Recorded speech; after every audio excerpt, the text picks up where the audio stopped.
Again, thank you all so much for joining us this morning for managing your finances and avoiding fraud. I am Rebecca Pearl. I am with AARP ELDERWATCH, and we are a 20-year partnership with the Colorado Attorney General's Office, doing education and outreach across Colorado, both virtually and in person. We've been traveling across the state for the past few weeks, which is really exciting, getting back to in-person presentations. We also have a volunteer staffed fraud victim support helpline. So if you or someone you know is a victim of fraud or scam, we are able to help you out. If you just have questions about the legitimacy of something, or just have questions about various ways to protect yourself, we can also answer those. You can give us a call at 800-222-4444, option number 2. We also have a peer-to-peer financial counseling program. We are able to pair you up with someone to assist with finances after the loss of a loved one, just general budgeting and saving, and then caregiving finances as well. So again, that number is 800-222-4444, option number 2. So today we are going to get into how to best organize finances, conquer debt, and then also keep yourself safe from frauds and scams. But for the past few months, we've seen this crazy rise in inflation. Oh, right, sorry, my disclaimer.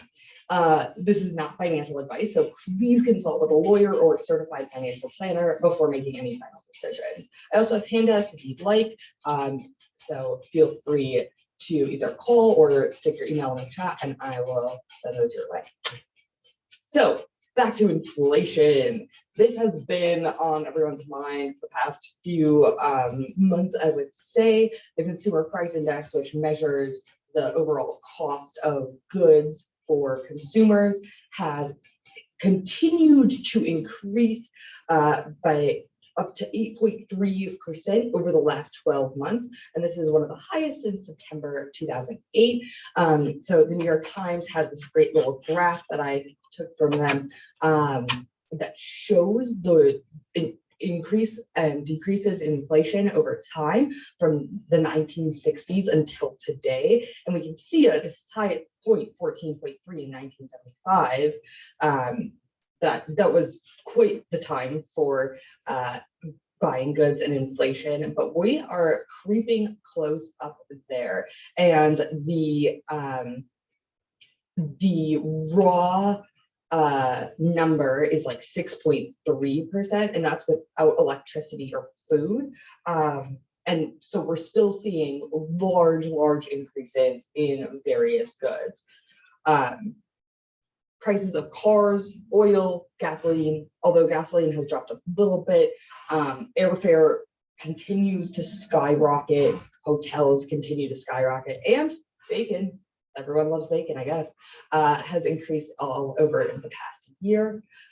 This is largely because of supply chain shortages due to COVID-19 and also increased consumer demand due to COVID-19, as a lot of the lockdowns have ended at this point and people are trying to go back to normal life.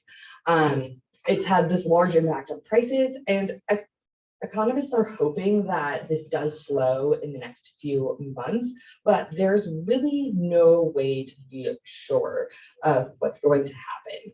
Although the Federal Reserve may use its power to continue to raise interest rates, and then that hopefully lowers demand by raising prices. So my best word with inflation and watching inflation over the past few months is be sure to continue to watch the price of your goods and services and keep a close eye on the stock market, the market for homes and cars, especially if you are trying to make purchases, because those prices may change rapidly, especially in the coming weeks and months.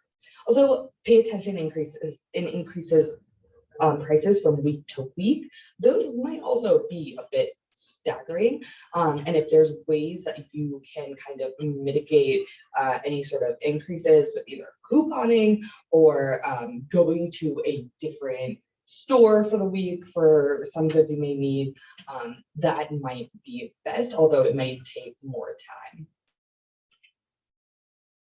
So I like to, we're about what, 5-6 months into 2022. And so this is a great time to do a financial checkup. How much have you spent so far this year? How much have you made so far this year?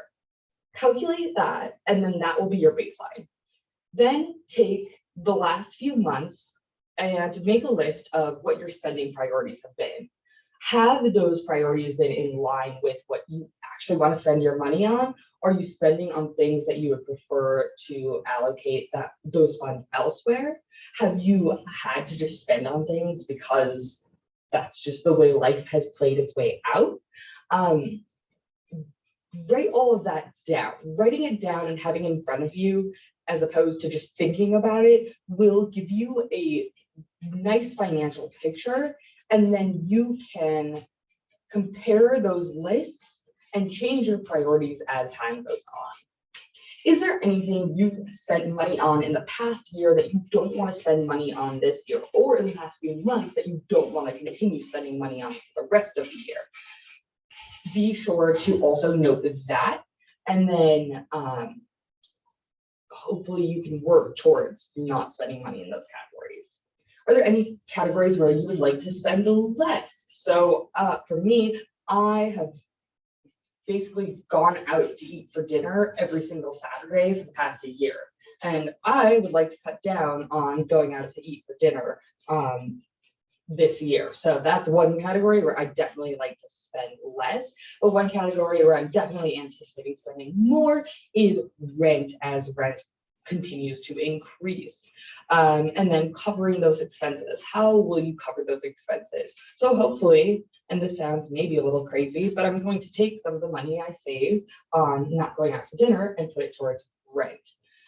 So put down those priorities, see what categories you can balance out with one another, and then shift accordingly. So why budget? Why spend our time doing this frivolous task? Well, it helps us establish financial goals, both short-term and long-term. Short-term is going to be within this year. Long-term is going to be a year to up to 10 years. And then I would say past 10 years, that's like super duper long-term. That's like life planning. And we're not going to get into that today. Ensure you're not spending money that you don't have. Budgeting can help us clog any leaks we might have in our spending. And we are going to be spending just as much as we have, and making sure that money that's extra is going into saving. It also helps us stay prepared for emergencies. We're going to talk about emergency funds, but the numbers are kind of staggering. And so budgeting can help us put away extra money just in case something happens. It also helps us keep track of spending habits and helps us modify any negative behaviors. So if you're spending money on coffee every single morning, maybe that's a negative behavior that you want to modify, but you can keep track with a budget of how many days a week you're spending money on coffee in the morning. Prioritize both your spending, so prioritize spending your money in the way you want to, as opposed to just having to spend money because, oh, I need this thing right now, or oh, there's an emergency and I have to cover it because of this, right? You can prioritize smart spending and also prioritize your savings goals with budgeting. So we did talk about these budgeting methods earlier this week. I apologize if we're talking about them again. I think it's important. There are multiple ways you can budget. These are some of the top ways. The envelope method, which is a cash-based approach that uses categories with spending limits for the week or month. So lots of people will do this weekly, or where they'll have a plan for the whole month, but then the money actually goes into the envelope per week. And that might be a good way, especially if you are a very visual person, to organize your finances. The receipt method also works really well, collecting all of your receipts for a month and then setting a baseline amount based on those receipts for each category. You're going to want to do this though at a time where things are fairly stable, or you're not taking a vacation or traveling for work or something like that. And then adjust that baseline amount for what fits to your situation. And then after you have those baseline amounts and your categories set out, you're going to want to collect receipts to make sure you're hitting those spending goals and not going over in any of your categories.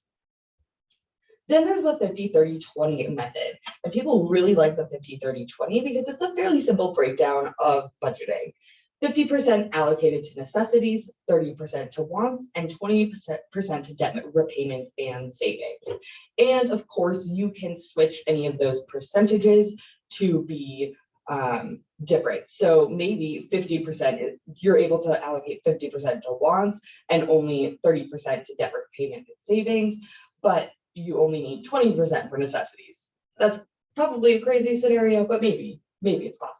So you're able to play around with those percentages and make them allocated for the costs that they need to be in your situation. Last is zero-based budgeting. People usually calculate this at the month level and they use that as a baseline. And then they spend each dollar intentionally until there are $0 left. So people will do this a lot of times. They'll put exactly the amount of money they want for the month into a checking account and then use that debit card with that checking account until it's zeroed out. This personally is the scariest method for me because I don't like seeing zeros in my bank account. But for some people, it works really well. They know, okay, when I hit zero, that's it. I'm done spending for the month. And it's a really helpful way for them to keep track of their spending. So you can budget paycheck to paycheck using your payday as a timeline for your budget. When your pay comes in, the cycle just starts over. You can also budget weekly. That would be budgeting for the expenses that you anticipate having to cover just in the next week. Your week can start at any day during the week, right? So it doesn't have to start Sunday or Monday. It can start on Wednesday or Friday. Just make it make sense for your life and schedule. But also have time to plan a day or so before. If you can sit down at the beginning of your week and plan for the entire week, that's probably going to be best, especially if, I don't know, if you sit down at the beginning of your week and, schedule out things, that might be the best time also to schedule what your spending is going to look like for the week as well. Monthly is using the expenses from the previous month as a baseline, and you plan your expenses for the upcoming month based on that. And we're also able to outline how you anticipate to reach long-term savings goals in a monthly plan better than a paycheck to paycheck or a weekly plan, just because it covers more time. And if you're looking at a monthly plan, you can likely factor in all the income you're going to make during that time period, as opposed to, okay, I'm getting this chunk of income this 1 week, and then I'm going to spend it, and then use that to reach long-term savings goals.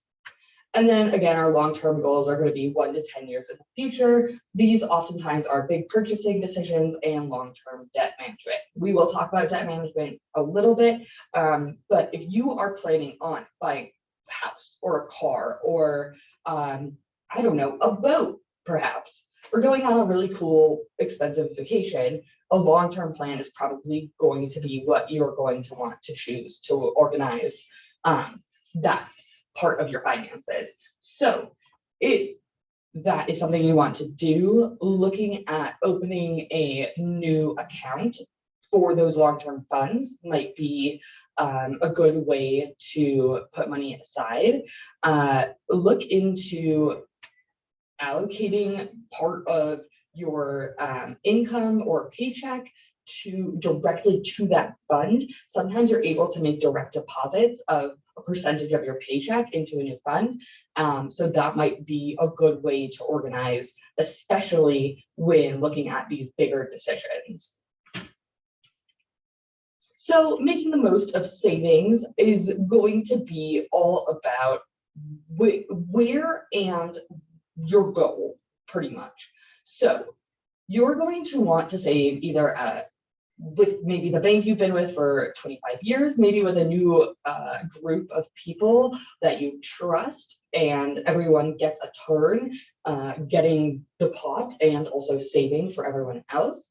Maybe it's just a simple investment fund, but decide where you want to save and then create a goal to work towards that is specific, accessible, and time bound. So you want something that maybe it's a sentence, but you can look at it and you know exactly what you are working toward, when it needs to be done by, and how you're going to get to achieving your goal. Decide how much you want to save and how often. Is that every month? Is that once a year you're going to put a big lump sum of cash into that account? Is it every week part of your paycheck is going to go in? And also assess the obstacles that are going to stand in the way of achieving your goal. There may be some big obstacles. If your goal isn't accessible, those obstacles might be even larger. So make sure that your goal is realistic, and then you have steps in place to achieve that goal. And also determine how long those steps will take to complete, because that will give you a good timeline of when you will reach the amount of money you need to go on that vacation or buy that house or car. Plan, plan, plan, plan, plan. I have to say it 5 times because it's that important. Have this important emergency information in a safe place that a trusted person can access. So you're going to want to include login information for your email, bank accounts, and financial accounts. You're also going to want to include a copy of your health history, current medications, birth certificate, marriage certificate, or divorce certificate, and insurance information. This should be in a safe, accessible place where 1 or 2 people that you trust can access it in case of an emergency. If you have an adult child and you trust them and they live nearby, maybe this is information you share with them. But it is of vital importance to have this somewhere. And if you have power of attorney documents and a will written, that also can be included in these emergency documents. Okay, so when organizing finances, of course, we have to talk about medical expenses, because even with Medicare, people have to pay for medical expenses.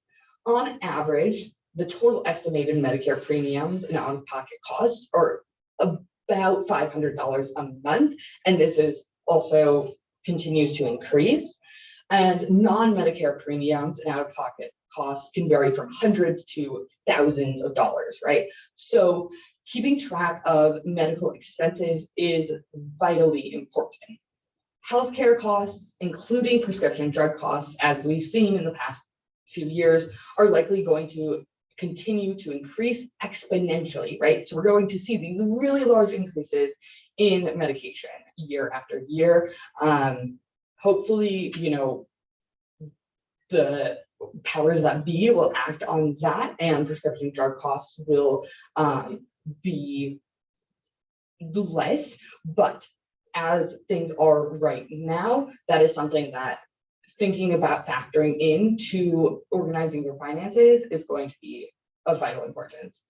Also, keep a close eye on statements that come from your insurance company.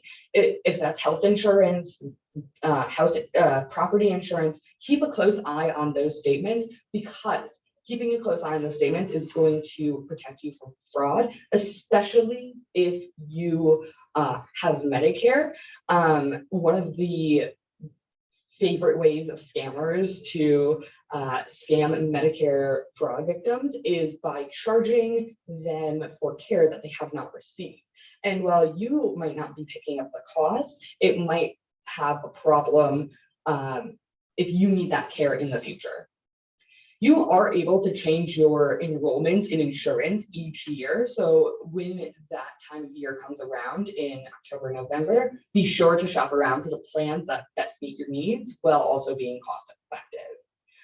Remember that basic Medicare and Part D do not have a cap on out-of-pocket spending. So that also has to be a part of the consideration when trying to plan your finances for the long term. And maybe it is a consideration with your emergency fund, especially if perhaps you have a medical condition. Putting extra money in that emergency fund to cover any sort of medical emergency is going to be really important. Because most people cannot expect to cover an emergency of over $400. Although the typical emergency fund should be able to cover 2 to 3 months of expenses. So we have this huge gap, right? We have a ton of people that cannot cover emergency that would cost them $400, but an emergency fund is supposed to be 2 to 3 months of expenses. Yes, I know. Start small with this. Just put a small amount of money aside in a place that you can't touch. So maybe it's a drawer, maybe it's another bank account, and just save a tiny fraction of your income. Decide again, how do you want to save that? Is it weekly, monthly, etc.? But then just keep putting a little bit of money aside, and then hopefully, if heaven forbid something happens, you have funds to rely on. Because emergency funds are really there to just give peace of mind and be just in case. But if you do have to spend that emergency fund, be sure to work to replenish that fund, because of course we don't want anything bad to happen, but when it does, having the funds to be able to stay afloat if something does happen is key. So if you have to spend it down, just be sure that it's getting replenished once it's spent down. Okay, so the little bit I will say about debt. List all of your assets, right? Investment accounts, Roth IRAs, etc. How much you contribute to each account and each account's current value. Then also list your debts for education, credit card, vehicles, or other major expenses, including the amount owed, monthly payment, and interest rate for each. Once you have all of this written down, along with your budget, you'll be able to understand where you can pay off debt the fastest. So the best way to pay off debt for most people is by paying off the smallest amount first. Once you tackle that smallest amount, then you move on to bigger chunks of debt as time goes on. And after you've done that one little tiny chunk, you feel better about paying the rest of it off.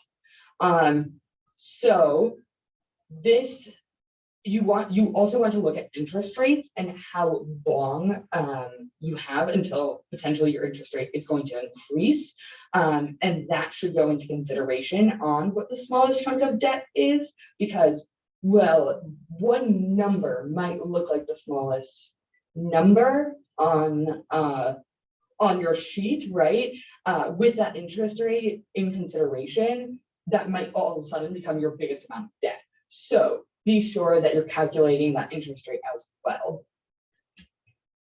And then spend, just put away some funds if you can to spend down on that debt.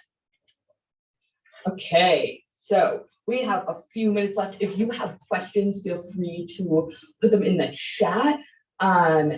I am going to leave you with a few of my favorite scam safety tips. So, number one, check your credit report at least once a year, if not 3 times a year. And you can do that at www.annualcreditreport.com. This is a great way to see if you are a victim of identity theft. If you are a victim of identity theft, a lot of times there will be accounts on your credit report that you have not seen before. And then you know, okay, first of all, I have to dispute this account. And second of all, someone is using my information in a way that I don't want to be used. And then you can take action to prevent that from happening again. Always double check the sender of an email before clicking on any links or even responding, because emails can contain all sorts of nefarious phishing links and also sometimes malware, which is software that attacks your computer. So be sure that you know exactly where that email is coming from before you respond to it. Currently, one huge scam is the "can you do me a favor" scam, and that's where usually people that have a little bit of status in the community or are good friends of yours or etc. They're victims of a scam where an email gets sent from their account and it says, "Hey, can you do me a favor? I'm not feeling well, or I need this done ASAP and I can't do it myself because XYZ. Can you go get me gift cards?" And then, you know, send them here. And people have been devastated by this scam. Caller ID also can be easily spoofed. So always ask for a callback number and an employee ID for anyone who's claiming to be with any sort of company that is calling you. Most companies are not going to call you. Social Security, not going to call you. The IRS, also not going to call you. So be very careful when picking up the phone, even if that caller ID says it's, you know, Walgreens down the street, it might not be. Gift cards are for gifts and gifts only. So that is what I have to say about that. If anyone's asking you for gift cards, that is a scam. Do not send them, do not buy them. They are for gifts for people that we know. And then remember, stranger danger is real online and at your door. If someone is coming out of the blue, offering you a relationship, a service, a product, and you haven't asked for it, shut it down. Don't respond. Stranger danger is a thing, and even though a lot of times we let our guard down online, it very much so exists online too, and can pose real dangers in real life. So just stay vigilant and don't answer the phone if you don't know who's calling, and don't respond to anyone that's just randomly talking to you online. Okay. If you have questions, again, feel free to either chime in, throw them in the chat, and then I have a few resources to leave you all with. The Consumer Financial Protection Bureau has a great budgeting website. AARP.org also has a great section on money. Our phone number is 800-222-4444, option number 2, so you can get a hold of us there. And then Stop Fraud Colorado is the Attorney General's consumer protection website, and they have great resources on fraud prevention. So that's stopfraudcolorado.gov.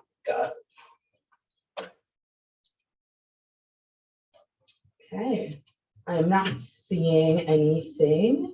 So if that is all, I hope you all have a wonderful rest of your day. This will be on YouTube if you would like to watch it again. Also, I think if you signed up, you can access the Zoom link afterward. So feel free to do that as well.